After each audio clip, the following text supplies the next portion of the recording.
வணக்கம் ஐயா. ஆ, ம். சரி. சரிங்க. நீட்டிக்கிறதா இருந்தா நீட்டிச்சுக்கணும். அப்புறம் பணம் கட்டி நீட்டிக்கணும். புரியுதுங்களா? ஆ? அப்படிங்களா ஐயா? சரிங்க ஐயா. ஆமா. எவ்வளோ கட்டணுங்க ஐயா? 4 நாள் தான் உங்களுக்கு. 4 நாளைக்கு இது 5 ம். 6ஆவது நாள் போயிட்டு இருக்குது இன்னைக்கு. ம்.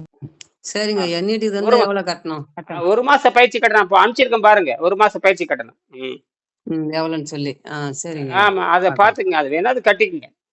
கட்டுனீங்கன்னா அப்புறம் 1 மாசம் சொல்லிக் சரிங்க ஐயா. குடுப்பேன். இப்ப இதே 3 நாள் தான் பயிற்சி சரிங்க குடுப்பேன். ஐயா. இன்னைக்கு 5 நாள் ஆயிப்போய் 6 நாள் ஆயிப்போச்சு. முன்னேற்றம் வந்துகிட்டு இருக்குது.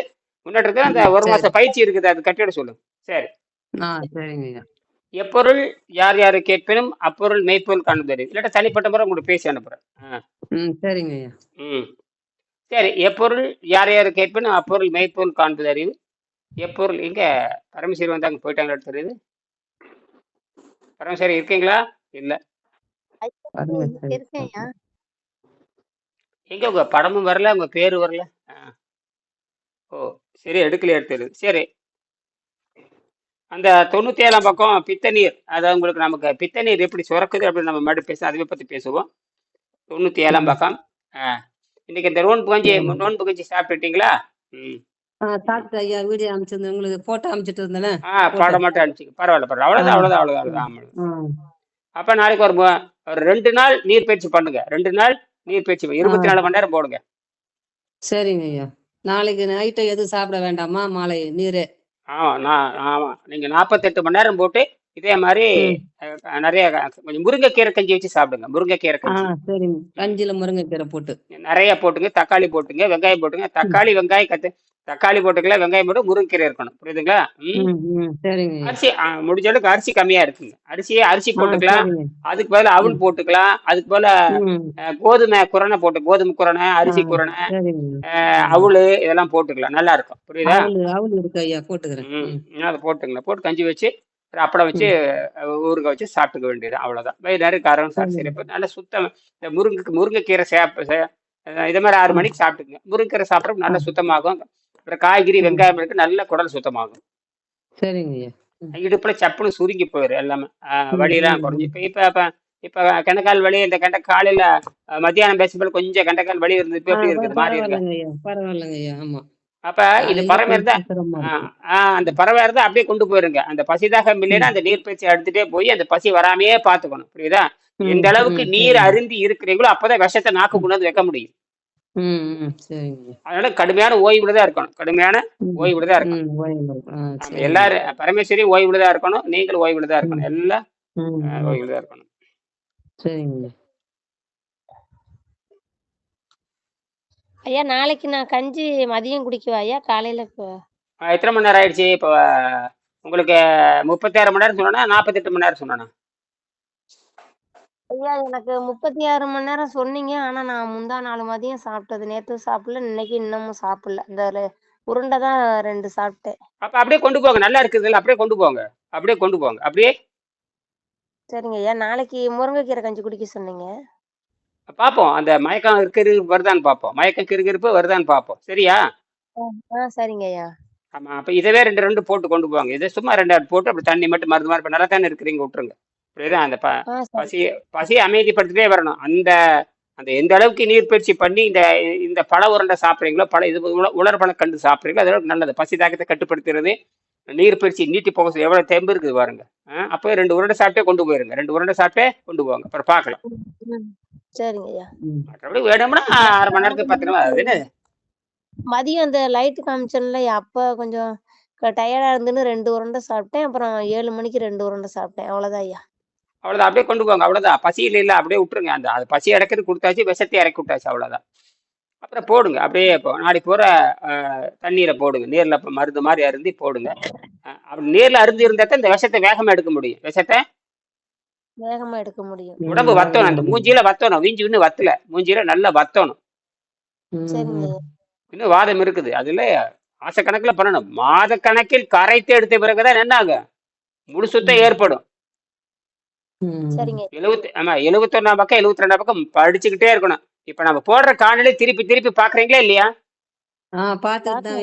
அதெல்லாம் திருப்பி எங்கிட்ட மீறி கேட்க கூடாது. திருப்பி அதுல சந்தேகம் வந்தா மட்டும் வாட்ஸ்அப்ல எடுத்து போட்டேன்னு சொல்லிடுவேன் நான். புரியுதுங்களா? திருப்பி உங்களுக்கு தான் போடுறேன். திருப்பி பதிவு பண்றேன். நீங்க தான் பதிவு எல்லாத்துக்கும் அனுப்பணும், நீங்களும் வச்சுக்காது உங்களுது என்னைக்கு அழிக்கவே கூடாது. சரிங்க. புத்தகத்தை படிக்கணும், நான் என்ன பேசியிருக்கேன், நீங்க என்ன சொல்லியிருக்கீங்க, நேரடி நேரடி வகுப்புங்குது, நேரடி வகுப்பு. ஆமா, மற்ற யாரும் வந்து சொல்லித்தர போறது இல்ல, உங்களுக்கு தான் சொல்லித்தர போறேன், மற்ற யாரும் இது கேட்க மாட்டேதா, பார்த்து வரோம் அப்ப நீங்களும் வந்த மாதிரி வரும், அப்படித்தானே தவிர இது உங்களுக்கான வகுப்பு, பொதுமக்களுக்கான வகுப்பு இதுதான், உங்களுக்கான வகுப்பு. அரையும் குறையுமே எவனாச்சும் கத்துக்கிட்டு அவன் அம்போனம் ஆயிடுவான். நாம வந்து பயிற்சி ஒரு திடீர்னு உங்களுக்கு நீர் பயிற்சி சொல்றேன், பல உருண்டை போடுறேன் அப்படின்னு சொல்றதுல இது உங்களுக்கான பயிற்சி, மற்றவன் யாராவது செஞ்சாலும் போய் சேர்ந்துருவான். புரியுதா? அவனுக்கு என்னன்னே தெரியாது, அவனுக்கு என்னன்னே தெரியாது. புத்திசாலியா இருக்கிறவன் போய் யோகம்னா யோகத்துலதான் காட்டணும். என்ன சொல்லியிருக்க, உணவு இல்லாமல் தான் சொல்லியிருக்காரு. உணவு உண்ணாமலை பத்தி பேசவே இல்லை. நாம வந்து உணவு இல்லாம இருந்து உணவை உண்ணுகிறோம், நல்லா புரிஞ்சுக்கு. உணவு இல்லாமல் இருக்கும் பொழுதுதான் உங்க உடம்பு மருத்துவராக மாறுகிறது. உண்டுட்டே இருந்தீங்கன்னா முடியப்போ உருண்டை சாப்பிட்டா கூட என்ன பண்ணுது, அந்த உருண்டை சாப்பிட்டா அந்த பழுது பார்க்கறது வேலையை விட்டு போட்டு அந்த உருண்டையை செரிச்சு வெளி வேலையை தான் பார்க்கும், அந்த வேலை பார்க்க ஆரம்பிச்சிடும். அப்ப உங்க எதாவது நோய் நல்லா ஆகாது, புரிஞ்சுக்குங்க. அதுக்குத்தான், அதனாலதான் உங்களுக்கு போட சொன்னேன். என்ன பண்ணுங்க, 48 மணி முடிஞ்ச 48 முடியும், என்ன 48 பேரை போட்டுருங்க, ஒன்றும் ஆகாது. ஓய்வு எடுத்துங்க, தேவைப்பட்ட எலுமிச்சை மட்டும் சாப்பிட்டுங்க, தேவைப்பட்ட எலுமிச்சை மட்டும் சாப்பிட்டுங்க, தேவைப்படும் போது 2 உருண்டை போட்டுங்க. சரிங்களா பரமேஸ்வரி? நாளைக்கு 11 மணி வந்து 48 மணி நேரம் ஐயா இருக்கட்டும். மைக்கையில தள்ளி போடுங்க, மைக்கில தள்ளி போடுங்க, மைக்கில உருண்டை சாப்பிட்டு அப்புறம் என்ன? சரிங்க ஐயா. உருண்டை சாப்பிட்டு உணவு போயாச்சு, என்னது விஷத்தை இறக்கி விட்டாச்சு, விஷத்தை அது புழக்க வெளியே வரும், மெல்ல மெல்ல வெளிக்கு போகட்டே பரவாயில்ல, அதெல்லாம் 3 நாள் கழிச்சு 4 நாள் கழிச்சு வெளிக்கு போய்க்கலாம், புரியுதுங்களா? அவன் மாச கணக்குல வெளிக்கு போகாம கொண்டிருக்கான். உங்களுக்கு என்ன, கீரை சாப்பிட்டா கலக்கு வந்துரு, முருங்கீரை நல்லா வேக வச்சு கஞ்சி வச்சு அடிச்சு டபக்குன்னு அடிச்சுட்டு வந்துரு, என்னது அடிச்சுட்டு நொறுக்கிட்டு போயிருச்சு இல்லையா? அவ்வளவுதான், அந்த குடல் சுத்தமாயிட்டா அவ்வளவுதான். அப்ப என்ன பண்ணணும், அப்ப 3 நாள் போடுங்க, 72 மணி நேரம் போடுங்க, 72 போட்டு முடியுங்க. உருண்டை போயிட்டாவே நீங்க 48 மணி தள்ளி போடணும், புரியுதா? இது அகத்தொய்வு, எல்லாமே அகத்தொய்வு பாடம், அதை விவரமா தான் நான் சொல்றேன்.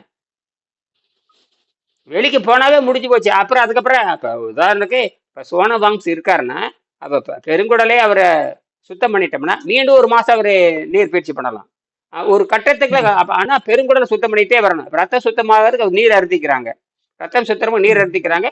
பெருங்குடலை சுத்தமாக்குறதுக்கு வந்து ஒன்னே கீரை சாப்பிட்டு இறக்கிடணும், அல்லது மலக்குடலை சுத்தம் பண்ணணும், அது ஆசன வாயை தண்ணி விட்டு சுத்தப்படுத்தணும், அல்லது யோக பயிற்சி இருந்து வயிற்றை இயக்கி ஆட்டி கொஞ்சம் தண்ணி குடிச்சு வயிற்றை கேட்டு நபடி செய்வாங்க, அது மாதிரி செய்யணும். அதெல்லாம் உங்களுக்கு தெரியாது, அதனாலதான் கீரை சாப்பிட்டு இறக்கி விடுறது, அல்லது ஆசன வாய்க்குள்ள தண்ணி செலுத்தி வெளியே எடுத்து விடுறது. அப்போ உடம்பு கூட்டி கழிச்சு பார்த்தா விஷத்தை வெளியேற்றுதே தவிர உள்ள வச்சுக்கிறது இல்ல. பரமேஸ்வரி திருப்பி சொல்லுங்க. கீரை சாப்பிட்டு வெளியேற்றணும், அப்படி இல்லைன்னா எக்கி அந்த தண்ணி குடிச்சு வெளியேற்றணும், இல்லைன்னா எலும்பா கொடுத்து மலக்குடல் வழியா வெளியேற்றணும். அவ்வளவுதாமா, இந்த 3 தாமா, வேற ஒண்ணுமே இல்லை. சரியா? இது எப்பயுமே நீங்க வச்சுக்கணும், மண்டையில ஏத்திக்கணும், இது உங்களுக்கானது. புரியுதா? எழுதியிருக்காரு பாரு, 71 பக்கம். திருப்பி இந்த 1ஆம் பாடத்துல இருந்து 9ஆம் பாடத்துக்கு பல முறை படிக்கணும். சரியா? பல முறை படிச்சு மண்டையில ஏத்திக்கணும். வணக்கம். சரி சரி, எங்கு பிரச்சனை இருக்கிறது அது படிங்க. எங்கு பிரச்சனை இருக்குது, எத்தனை பக்கம்? 98 மேல படிங்க. எங்க பிரச்சனை, பரமேஸ்வரி படிங்க. தயால் நீங்க படிங்க. சரிங்க. 98ல எங்க பிரச்சனை இருக்கிறது என்று நான் வருடக்கணக்கில் ஆராய்ந்த பின் இது நமது உணவு பழக்கத்தில் உள்ளது என்று தெரிந்தது. இது நமது ஆரோக்கியத்தை பாதித்து உலகம் முழுவதும் வியாபித்து நில உபயோகம், நீர் உபயோகம், கழிவுப் பொருட்களுக்கான தீர்வு என்பதை தாண்டி மனித வாழ்க்கை பாதிப்பு, காடுகளின் அழிவு என்று உலக அளவில் வளர்ந்து வருகிறது. எனக்கு மேலே உள்ள பகுதியை படித்தவுடன் கொல்லான் புலாலை மறுத்தானை கைகூப்பி எல்லா உயிரும் தொழும். அதாவது இந்த முன்னாடி வந்து இந்த மாமிசம் சாப்பிட்றதுனால நீங்க மரணம் அடையறீங்க, அதனால மாமிசம் சாப்பிட்றதுனால எவ்வளோ ஏற்படுது. நம்ம உடம்பு வந்து சைவ உணவுக்காக சைவ உணவுக்காக படைக்கப்பட்டு இருக்கிறது. நமக்கு வந்து பல் அமைப்பும் அரைச்சி சாப்பிட்ற அமைப்பும் சைவ உணவுக்காக படைக்கப்பட்டு இருக்கிறது. பால், இறைச்சி, முட்டை, மூலம் அல்ல. சரி, அப்படி சொல்லிட்டு வர்றாரு இல்லையா? அப்போ நம்ம சைவ உணவு சாப்பிட்றப்போ இவ கொடுமையான ஸ்டாபிலோகோசி, அப்புறம் வந்து ஸ்டாபிலோகோசி, அப்புறம் குளோஸ்டீரியா பாக்டீரியா, சால்மோனாசில்லு, சால்மோனசிஸு, கார்ஜினோஜென்ஸ், இந்த மாதிரி கொடுமையான நோயெல்லாம் வந்து நம்மளை சாவடிக்குது. அப்போ நீங்க இந்த கொல்லான் புலாலை மருத்தானை கொல்லான் புலாலை மருத்தானை கைகூப்பி எல்லா உயிரும் தொடும், அதோட பொருத்தி பார்த்துட்டு கீழே வரணும். அப்போ ஒருவர் சைவமாக அப்போ வந்து இந்த எந்த உயிருக்கு நீங்க தீங்கு செய்யறதும் இல்லை, நீங்க பசி தாக்கத்தை கட்டுப்படுத்திட்டு இருக்கிறீங்க, மரணமும் இல்லை. நீங்க வந்து சாப்பிட்றதே வந்து எதுக்குன்னு கேட்டீங்கன்னா உணவுக்கும் ஆரோக்கியத்துக்கு சம்மந்தம் இல்லாத பொழுது நீங்க பழம் சாப்பிட்றதும் தண்டம் தான். பழம் சாப்பிட்றது தண்டம். இப்ப உணவுக்கும் ஆரோக்கியத்துக்கு சம்மந்தம் இல்லாத பொழுது கீரை சாப்பிட்றதும் திருப்பி சொல்லுங்க, கீரை சாப்பிட்றது தண்டம் தான். சுத்தப்படுத்துறதுக்கு தான் இந்த மாதிரி விஷம் வந்து தங்கி இருக்கிறது. அதை சுத்தப்படுத்துறதுக்கு தான் வேக வைத்த காய்கறி சாப்பிட்டு இறக்கி விடுறீங்க. அப்ப அதுக்கு சுவையும் தேவையில்ல. ஒரு பொருள் சுவையை விட்டா தான் மேலே போக முடியும். நாம வந்து ஏற்கனவே பழகி தொலைச்சதுனாலதான் கொஞ்சம் உப்பு போட்டுக்குங்க, கொஞ்சம் ஒன்று காரம் போட்டுக்குங்க, 2 அப்பளம் வச்சுக்கங்க, ஒரு ஊறுகாய் வச்சுக்கங்க, ஒரு பக்கவடை வச்சுக்கங்க, ஒரு பஜ்ஜி வச்சுக்கங்க, ஒரு ஊறுகாய் வச்சுக்கங்க. இதெல்லாம் எதுக்குன்னா அந்த ருசி வச்சு அந்த மலத்தை உடைக்கிறக்கான அந்த நார்ச்சத்து உள்ள பொருளை சாப்பிட வைக்கிறதுக்கு தான் இந்த திருட்டுத்தனம்ல பண்றது. ஏன்னா தின்னு மேய்ஞ்சிட்டு இருக்குது. இந்த மனம் வந்து தின்னு மேய்ஞ்சி ஊதாரியே விபச்சாரவே சுத்திட்டு இருக்குது. அப்புறம் அதை என்ன பண்ணணும்னா இப்படி அடக்க, அதுக்கு என்ன தின்னு போட்டு போயிடும், உடம்பு ரிப்பேர் ஆயிடுது இல்ல. நல்லா தானே தின்னீங்க, ஈத்திர நோய் வந்தது. 3 வேளை வெறுக்கு திங்க, நீங்க போற பக்கம் வலிச்சு கட்டினீங்களே. நானும் தான் தின்னேன், நீங்களும் தான் தின்னீங்க, ஏன் நோய் வந்தது? அதானே கேள்வி. அங்க சிந்திக்க வேண்டாமா? நோய் வந்திருக்கு, அதைத்தான் சொல்றேன். அப்ப அந்த சிந்தனை உலகத்தில் இப்பதானே நான் எடுத்து சொல்றேன். நானும் உங்களை மாதிரி இருந்தவன் தானேங்கிறேன் நான். வெங்கடேசன் அப்படித்தான். வெங்கடேசன் என்பது அசைவ குலத்தில் பிறந்தவர். நான் இருக்கிற வீட்டை எல்லாருமே அசைவம் திங்கிறவன் தான். எல்லாருமே. நான் என்னுடைய வீடு, என்னுடைய குடும்பம் மட்டும் தான் சைவ குடும்பம். ஆரம்பத்துல இருந்து சைவ குடும்பம் இல்லைங்களா? மற்ற என் வீட்டை சுத்தி இருக்கும் அத்தனை பேருமே நொறுக்குவானுங்க. புரியுதா? அத்தனை பேரும் புற்றுநோயில் செத்து போனானுங்க. புற்றுநோய் செத்து போனா, கப்பம் பிடிச்சி செத்து போனா, நொண்டி அடிச்சு செத்து போனா, எல்லாம் இத்து அழுகி போனாங்க. புரியுதுங்களா? சைவ உணவு சாப்பிட்றவங்களே கடுமையான எங்க அம்மா கடுமையான நோய் பாதிக்கப்பட்டு இறந்தாங்க, எங்க அப்பா கடுமையான நோய் பாதிக்கப்பட்டு இறந்தாங்க. புரியுதுங்களா? எல்லாத்துக்கும் அன்பளிப்பு கொடுப்பாங்க, எல்லாத்துக்கும் உதவி செய்வாங்க, அதெல்லாம் செய்வாங்க. ஆனால் தன் நல்லவராக இருந்தாலும் ஆரோக்கியம் இல்லாதவராக மாறிவிட்டார்கள். எங்க அப்பா கடுமையான சக்கரை நோய்க்கு இடது கால் அழுகி அப்படியே புழுத்து போச்சு, இறந்தாங்க. எங்க அம்மாவுக்கு புற்றுநோய் வந்து இறந்தாங்க. அப்புறம் அதுக்குள்ள அதெல்லாம் எனக்கு என்ன பாடம்? அதெல்லாம் எனக்கு பாடம். புரியுதுங்களா? அப்பவே நான் 35 வருஷத்துக்கு முன்னாடியே இயற்கை உணவுக்கு மாறும்போது எங்க அப்பா, ஐயோ உன்னால முடியும், என்னால முடியாட்டாரு. சொல்ல இந்த மாதிரி இயற்கை உணவுன்னு ஒண்ணு இருக்கு அப்படின்னு. ஐயோ அதெல்லாம் நீ தான் செய்யணும், என்னால செய்ய முடியாது. அப்ப என்னாச்சு, அந்த அவ்வளவுதான் இந்த அறிவு. அப்ப எனக்கு இந்த பாடம் எடுக்கிற திறமையோ, இயற்கைனா என்ன, ஜீரணம் என்ன, உடம்புல எப்படி சக்தி வருது, புதுசா எப்படி இப்பெல்லாம் இருந்துக்கிறது கண்டுபிடிக்க முடியுது எல்லாமே. பாருங்க, எல்லாரும் விளக்கு செஞ்சிருக்காங்க, கையில எல்லாரும் விளக்கு செஞ்சிருக்கு பாருங்க, இவ்வளவு பெரிய கண்டுபிடிப்பது. நான் இறந்தாலும் இதை நீங்க உலகத்துக்கு சொல்லிக் கொடுக்கலாம், நான் பதிவு பண்ணி வச்சிருக்கிறேன். இதுதான் உலகத்துக்கு தீர்வு. அதனால நாளைக்கு பள்ளிக்கூடத்து பசங்க 2 3 பேருக்கு செய்ய சொல்ல போறேன். இப்ப பேரப்பிள்ளைகள் தான் செய்ய சொல்லுங்க, பேரப்பிள்ளை இருந்தா செஞ்சு காட்டுங்க. பரமேஸ்வரி யாரே இருந்தா, பழனிவேலு, தண்டபாணி, ஜயாலன் எல்லாம் இந்த விளக்கு செஞ்சு எல்லாரும் நாளைக்கு காட்டுங்க. எல்லாரும் கையில வச்சிருக்கிறீங்களா? எரியுதா? காட்டுங்க. கையில வச்சிருக்கீங்களா? கீதாமா வச்சிருக்கிறீங்களா கையில? அந்த விளக்கு எடுத்து காட்டுங்க பாக்கலாம். கையில வச்சிருல ஐயா. நானு எங்க வச்சிருக்கிறீங்க? அதைய தெரிஞ்சிட்டு இருக்கா? மகன் வச்சிட்டு இருக்காயா? தெரிஞ்சிட்டு இருக்குதா? அத பக்கத்தால எடுத்து காட்டுங்க. இருக்குதா? பாட்டில் எடுத்து இருக்க பக்கத்தால இருந்தா எடுங்க, இல்ல விட்டுருங்க. கையில காட்டுங்க எல்லாரும். இருக்கா? பரமேஸ்வரி பக்கத்தால வச்சிருக்கிறீங்களா? ஐயா நான் மாடியில இருக்கேயா, கீழே இருக்கு. சரி காலையில காட்டுங்க எல்லாரும் காட்டுங்க. சரியா? காலையில காட்டுங்க. நம்ம எல்லாரும் கையில காட்டுங்க, எல்லாரும் உலகம் பாக்கட்டுங்க. என்ன இதெல்லாம் நடக்குது அப்படின்னு யாருக்கும் தெரியாது. வச்சுட்டேன், வர்றப்போ காட்டுங்க, அப்படி எடுத்து காட்டுங்க. நான் காட்டுறேன் பாருங்க.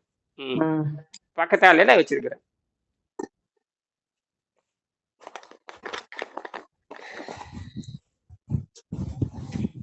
பாருங்க. ம், தெரியுதா எப்படி எரியுது பாருங்க. ம், இது ம், 3 ம், வண்ணம். ஆமா, இது வந்து 3 வண்ணத்துல பச்சை, சிவப்பு, மஞ்சள் 3 வண்ணத்துல எரியுது. ம், ம். இதுதான் தண்ணிக்குள்ளேயே இப்ப பாருங்க, தண்ணியில போட்டுருக்க பாரு, எரிஞ்சிட்டே இருக்குது பாருங்க. தண்ணிக்குள்ள யாராவது மின்சாரத்தை போடுவாங்களா? அதை கண்டுபிடிச்சது தான். அப்ப இது எலக்ட்ரானே கிடையாது. இது பயங்கரமான கண்டுபிடிப்பு. அதாவது மிகப்பெரிய நோபல் பரிசு பெற்ற விஞ்ஞானிக்கு இது சவால். இது என்னது? சவால். அணு மின்சாரத்தை கண்டுபிடிச்சாங்களா? அணு மின்சார ஃபெயிலியர். இது வந்து எலக்ட்ரிசிட்டியே கிடையாது. இது புரோட்டான் சிட்டி, நியூட்ரான் சிட்டின்னு பேரு. இதுக்கு பேரு எலக்ட்ரோ. இதுக்கு பேரு எலக்ட்ரோ கிடையாது, நியூட்ரோன்னு பேரு. நியூட்ராசிட்டி அந்த புரோட்டாசிட்டி. புரோட்டான் நியூட்ரான் ரெண்டு தான் அடிப்படை. எலக்ட்ரானே இதுல கிடையாது. அதனாலதான் தண்ணிக்குள்ள போட்டாலும் சாவதில்லை. தண்ணிக்குள்ள போட்டாலும் சாகிறது இல்ல. அப்புறம் தண்ணிக்குள்ள போட்டுருக்காங்க, பச்சை விளக்கு போட்டுருக்காங்க பாரு, எப்படி எரிஞ்சிட்டு இருக்குது பாருங்க.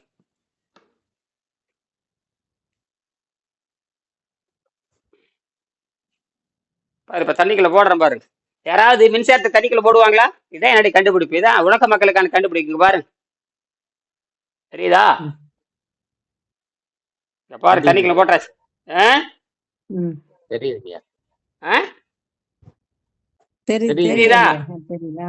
தண்ணிக்குள்ள போட்டாச்சு பாரு. தண்ணிக்குள்ள போட்டாச்சு பாருங்க, எரியுது பாருங்க. தண்ணிக்குள்ள போட்டாச்சு, பின்னுது பாருங்க. எங்க இதேதான். இது பேர் புரோட்டாசிட்டின்னு பேரு. எலக்ட்ரிசிட்டிங்கிற மாதிரி புரோட்டாசிட்டி அல்லது நியூட்ராசிட்டி. எலக்ட்ரான், நியூட்ரான், புரோட்டான் சொல்றது. எலக்ட்ரான் இதுல கிடையாது. இனிமேல் எலக்ட்ரான் டோட்டல் ஃபெயிலியர். இது மின்சாரத்தை தண்ணி, இது வந்து தண்ணிக்குள்ள இருக்கும் பொழுது உள்ளே இருக்கிற நியூட்ரானை எடுத்துக்கொள்கிறது. தண்ணிக்குள்ள 11 நியூட்ரான் இருக்குது. ஹைட்ரஜன்ல 8 நியூட்ரான் இருக்குது. ஹைட்ரஜன்ல 8 நியூட்ரான் இருக்குது. ஆக்சிஜன்ல 8 நியூட்ரான் இருக்குது. ஹைட்ரஜன்ல வந்து 3 நியூட்ரான் இருக்குது. ஹைட்ரஜனுடைய ஐசோடோப் இருப்பாங்க. ஹைட்ரஜனுடைய ஐசோடோப் வந்து 2 இருக்குது. அதுக்கு பேரு டியூட்ரியம், ட்ரைட்ரியம். அருமை அருமை அருமை. பாருங்க, அவனு வச்சிருக்காங்க. அருமை அருமை அருமை. அருமை அருமைங்க. வாழ்த்துக்கள் வாழ்த்துக்கள் பரமேஸ்வரி. பாருங்க, வேறு கையில மட்டும் எடுத்து காட்டு. அருமை அருமை. என்ன வீடே ஜெகஜோதியா இருக்குதுங்க வீடு. பாருங்க, என்ன வா, அற்புதம் அற்புதம் அற்புதம். பாருங்க, இதுதான் வந்து நாம முதல்வருக்கு காட்ட சொல்லியிருக்கேன். இதை அரசுக்கு கொண்டு போக சொல்லியிருக்கேன். அரசுக்கு போய் காட்டணும். பாருங்க, இதுதான் நியூட்ராசிட்டி அல்லது புரோட்டாசிட்டி. அதாவது நியூட்ரோ புரோட்டோ காந்தம்னு சொல்லுவாங்க. நியூட்ரோ புரோட்டோ மேக்னெட். நாம படிச்சிருக்க முடியாது. எலக்ட்ரான், நியூட்ரான், புரோட்டான் படிக்க முடியாது. இனிமேல் எலக்ட்ரானே கிடையாது. Electron total failure. Electron is going to dead. Electron செத்து விட்டது. ஏன்னா எலக்ட்ரானை இயற்கை விரும்புவதில்லை. அழகுங்க ஐயா, அற்புதமா கையில காமிச்சு. பச்சை என்ன பட்டை கலப்புது பாருங்க. பரமேஸ்வரி, நீங்க உண்மையாலுமே ஜோதிஸ்வரியா மாறிட்டீங்க. என்னவா மாறிட்டீங்க? பரமேஸ்வரி ஜோதிஸ்வரி. நல்லா உண்மையாலுமே நல்லா வேலை செஞ்சிருக்கீங்க. அற்புதம். அந்த பையனுக்கு வாழ்த்துக்கள், உங்களுக்கு வாழ்த்துக்கள். பொறுப்பா செஞ்சுட்டீங்க பாருங்க. பாருங்க, இது வந்து மறக்கவே முடியாதுங்க. இது வந்து உங்க பள்ளிக்கூடத்து யாராவது பக்கத்துல இருக்கிற பள்ளிக்கூடத்து பையன் போனானா ஒரு நாள் கொடுத்துட்டு காட்டிட்டு சொல்லுங்க, இது எப்படி எரியுதுன்னு அந்த பார்த்துட்டு கேட்க சொல்லுங்க. புரியுதுங்களா? முடிஞ்சா நீங்களே போய் சொல்லிக் கொடுங்க, பசங்களுக்கு கூப்பிட்டு சொல்லிக் கொடுங்க. இது வந்து எதிர்காலத்தில் உலகத்துக்கே வெளிச்சம் தரக்கூடிய. தண்ணியில போட்டாலும் எரியுது பாருங்க. அவங்க தண்ணியில போட்டிருந்தாங்க, நான் பார்த்தேன், வீடியோ பண்ணிட்டேன். அப்போ அவர்கிட்ட கேளுங்க, அந்த ட்ரிபிள் படிச்சிருக்கல, அவர்கிட்ட கேளுங்க, இது எப்படிப்பா அது எரியுதுன்னு கேளுங்க. புரியுதா? நான் என்னுடைய கட்டுரையில அனுப்பிச்சு வைங்க. அவர்கிட்ட வந்து என்னுடைய கட்டுரையில அவர் செய்யட்டும். எதிர்காலத்துல அவர் தொழிலதிபராக மாறிட்டு யார் இதை செய்யறாங்களோ நான் உதவி செய்வேன். ஏன்னா இதுக்கு வந்து காப்புரிமை வாங்கியிருக்கேன். காப்புரிமைக்கு விண்ணப்பிச்சாச்சு. அடுத்த வருஷம் நான் வந்து இங்கிலாந்துல நிரூபிக்க போறேன். பொண்ணு நிரூபிச்சிருவாங்க. புரியுதுங்களா? அற்புதம் அற்புதம் அற்புதம். தண்ணிக்குள்ள போட்டு பிளாஸ்டிக் டப்பாவா ஐயா? நீங்க வச்சிருக்கிறது பிளாஸ்டிக் டப்பாவா கண்ணாடியா? பிளாஸ்டிக் டப்பா, சாதாரண பிளாஸ்டிக் டப்பா. பிளாஸ்டிக் டப்பால போட்டு இப்படி வச்சுட்டீங்கன்னா அது பாட்டு படிச்சு தண்ணிக்குள்ள போட்டாலும் சாகாது. உங்க பையன்கிட்ட காட்டுங்க, உங்க இன்ஜினியர் காட்டுங்க. இது எடுத்த ஒரு ஆராய்ச்சி பண்ணாதான் பெரிய பணக்காரர்கள் ஆகலாம். புரியுதுங்க? அரசாங்கத்துக்கு காட்டலாம். சென்னையில் தான் இருக்கிறீங்க, காட்டலாம். ஆமா, அவர்கிட்ட சொன்னா இல்லையா, உங்க படிச்ச கூட எலக்ட்ரானிக்ஸ் டிபார்ட்மெண்ட் காட்டுங்க, பிசிக்ஸ்ல காமிச்சுங்க, கெமிஸ்ட்ரியில காட்டுங்கன்னு சொன்ன அவர்கிட்ட. பிளாஸ்டிக் டப்பால போட்டுருக்காரு ஐயா. பிளாஸ்டிக் டப்பால போட்டு இப்படி பாட்டு இப்படி வச்சுட்டீங்கன்னா தண்ணிக்குள்ளே இருக்குது பாருங்க. போட்டு வச்சிருக்கீங்க, நாளைக்கு. அப்ப இதுக்கு வந்து புரோட்டோ நியூட்ரான் மேக்னெட் பேருங்க. இது எலக்ட்ரானே இதுல கிடையாதுங்க. எலக்ட்ரான் வந்து தண்ணிக்குள்ள போட்டா வெடிச்சிருங்க. நீங்க எலக்ட்ரிசிட்டி தண்ணிக்குள்ள போட்டா என்ன ஆகும்? வெடிச்சிரும், வெந்து போயிடும், எல்லாம் ஃபெயிலியர் ஆகும். பாருங்க, தண்ணிக்குள்ள எரியுது பாருங்க. அப்ப அதாவது அதிர்ச்சி தராத மின்சாரத்தை கண்டுபிடிச்சாச்சு. அதாவது எலக்ட்ரான் இல்லாத மின்சாரம். இது வந்து only proton and neutron, only proton and neutron. ஆமா, நீல்ஸ் போர் என்ன சொன்னாரு? நீல்ஸ் போர் மிகப்பெரிய விஞ்ஞானி, ஆஸ்திரிய நாடு, ஜெர்மன் நாட்டு விஞ்ஞானி, இத்தாலின்னு நினைக்கிறேன். அவர் தான் கண்டுபிடிச்சாரு எலக்ட்ரான் ஜம்ப் ஆகுறப்போ பயங்கரமான வெப்பம் வரும், உராய்வு வரும், பயங்கர ஆபத்துன்னு சொன்னாரு. அப்போ போட்டான் ரிலீஸ் ஆகுங்கிறாரு. அது வந்து எலக்ட்ரான் ஜம்ப் வெளியே. இது எப்படி தெரியுங்களா? இது புரோட்டானும் நியூட்ரானும் உள்ளேயே ஜம்ப், அணுவுக்குள்ளேயே ஜம்ப் ஆகுது. இதைதான் நான் கண்டுபிடிச்சது.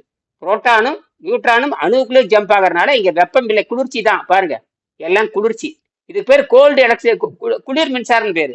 உலகத்தின் முதல் வகையான கண்டுபிடிப்பு குளிர் மின்சாரம். இது காத்துல இருக்கிற வெளியே எடுத்தோம்னா பாருங்க, வெளியே எடுக்கிறப்போ காற்றுல இருக்கிற நைட்ரஜன் எடுத்து மின்சாரம் தயாரிக்கும். தண்ணிக்குள்ள இருக்கிறப்போ தண்ணிக்குள்ள இருக்கிற நியூட்ரான் எடுத்துக்காங்க. காத்துல நியூட்ரான் இருக்குது, காத்துல இருக்கிறப்போ நியூட்ரான் எடுத்துக்கொண்டு மின்சாரம் எரியும். சரியா? தண்ணிக்குள்ள இருக்கிறப்போ ஹைட்ரஜனுடைய ஐசோடோப் இருக்குது. ஹைட்ரஜன் ஐசோடோப் வந்து ட்ரூட்ரியம் சொல்லுவாங்க. அது ஒரு நியூட்ரான் இருக்குது. ட்ரைட்ரியம் சொல்லுவாங்க, அது 2 நியூட்ரான் இருக்குது. 3. ஆக்சிஜன்ல வந்து 8 நியூட்ரான் இருக்குது. 8 3 11. அந்த தண்ணிக்குள்ள இருக்கிறப்போ தண்ணியில் இருக்கிற நியூட்ரான் எடுத்துக்கொள்ளும். என்ன ஒரு கண்டுபிடிப்பு தெரியும்? இதுக்காக கிட்டத்தட்ட இதுல மட்டும் 20க்கு மேற்பட்ட கண்டுபிடிச்சிருக்கு. இதுல மட்டும் 20 வகையான பண்பு இருக்குது. அதனால வந்து சாகவே சாகாது. இது வந்து 1400 கோடி ஆண்டுக்கு சாகாது. இப்ப வந்து இது வந்து என்ன பண்ணிட்டு ஒரு சோதனைக்காக நான் வந்து டீரோசெல் பேட்டரி எடுத்து செக் பண்ணிட்டு இருக்கிறேன். அந்த டீரோசெல் பேட்டரி கூட 6 நாள்ல தீர வேண்டியதை 120 நாளா மாத்திருக்கேன்.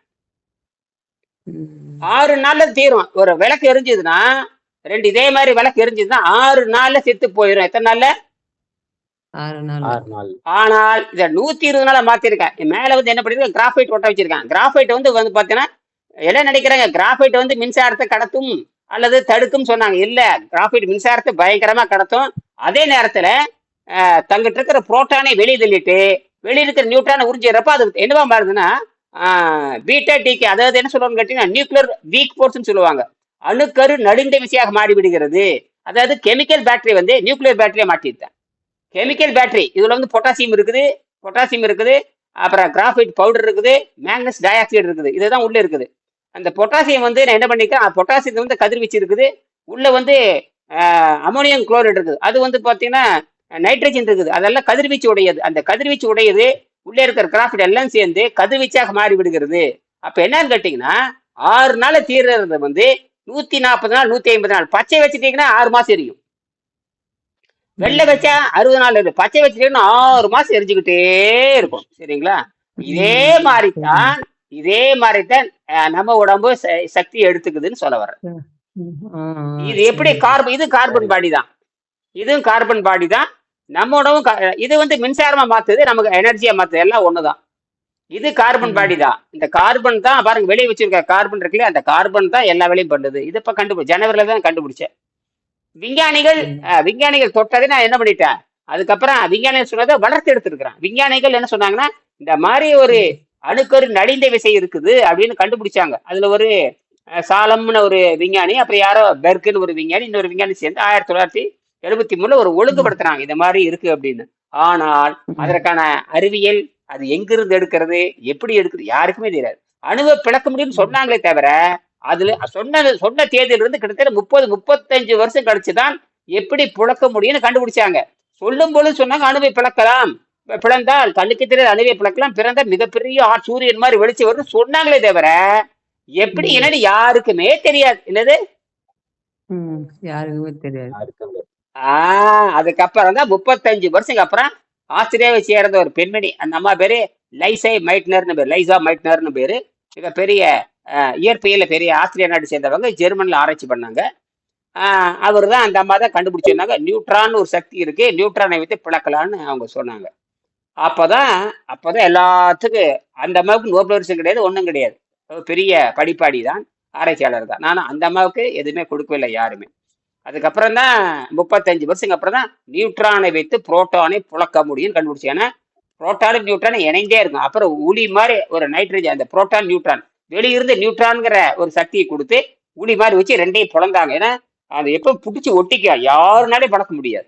பல லட்சம் வோல்ட் கொடுத்தா தான் அந்த நியூட்ரானும் புரோட்டானும் பிரியும். ஆனா இப்ப நான் கண்டுபிடிச்சது பாத்தீங்கன்னு வச்சுக்கோங்க, இது புரோட்டானும் நியூட்ரானும் தனித்தனியா இருக்குது.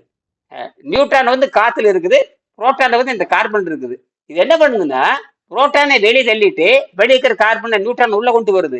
இயற்கையாகவே இப்ப கையில அணு மின்சாரம் நடக்குது. யாரும் நம்ப முடியுதா? இயற்கையாகவே என் கையில அணு மின்சாரம் நடக்குது. இது யாரும் ஒன்று பண்ணவே முடியாது. யாருக்கும் இது புரியாது. நியூக்ளியர் பிசிக்ஸ் படிச்சவனுக்கு மட்டும்தான் புரியும். ஆனா நான் உங்களுக்கு எல்லாம் புரிய வச்சிட முடியும். புரியுதா? நீங்க தான் செஞ்சுட்டீங்களே, செஞ்சு பாருங்க. எப்படி தண்ணிக்குள்ள ஏன் தண்ணீர் போட்ட சாகல? டிசி சப்ளை போட்டாலும் செத்து போயிரும். ஏசி சப்ளை வச்சாலும் போயிரும். வெந்து போயிரும், வீடே வெந்து போயிரும், பல்ப் உடஞ்சு போயிரும். மின்சாரத்தை உள்ள கொடுத்தா என்ன ஆகணும் உனக்கு தெரியும் இல்ல? டிசி சப்ளை கொடுத்தாலும் என்ன ஆகும்? டிசி சப்ளை தண்ணிக்குள்ள போட்டாலும் என்ன ஆகும்? சூடாகி வெந்து போகும். அப்பவே செத்து போற. ஆனால் இது அப்படி இல்லை. இது டிசி சப்ளை தான். ஆனால் இது நியூட்ரானும் புரோட்டானும் ரெண்டும் சேர்ந்து செய்கின்ற காரணத்தினால் இதுல வெப்பம் கிடையாது, உராய். இதுக்கு பேர் குளிர்ச்சி மின்சாரம். உதாரணத்துக்கு பாத்தீங்கன்னா 1,00,000 வோல்ட் இதுல வருதுன்னு வச்சுங்க. 1,00,000 வோல்ட் வந்தாலுமே கையில தொட்ட என்ன அடிக்காது சொல்லுங்க? அதுதான் கிடைக்காது. பாரு, தண்ணிக்குள்ள கூட சாகணும் இல்ல? பாரு, தண்ணிக்குள்ள கூட சாகு.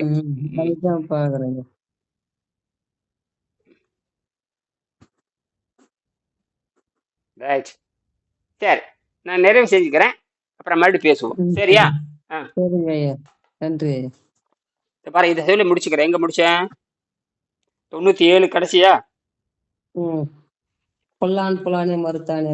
அப்படியே கீழே வரைக்கும் படிங்க. கொல்லான் புலானே மறுத்தானே அப்படி படிங்க. கொல்லான் புலானே மறுத்தானே கை கூப்பி எல்லா உயிரும் தொழும். ஞாபகத்திற்கு வருகிறது பாலும் அசைவ உணவும் தான். ஒருவர் சைவ நிலைத்த பின்புதான் நீர் உணவு பயிற்சி எடுத்துக்கொள்ள முடியும். நான் இங்கு நினைவூட்டுகிறேன், விரும்புகிறேன். நான் அசைவ குடும்பத்தில் பிறந்தவன். ஆகவே என்னை போலவே எல்லோரும் நீர் உணவுக்கு வர முடியும், வாழ முடியும்.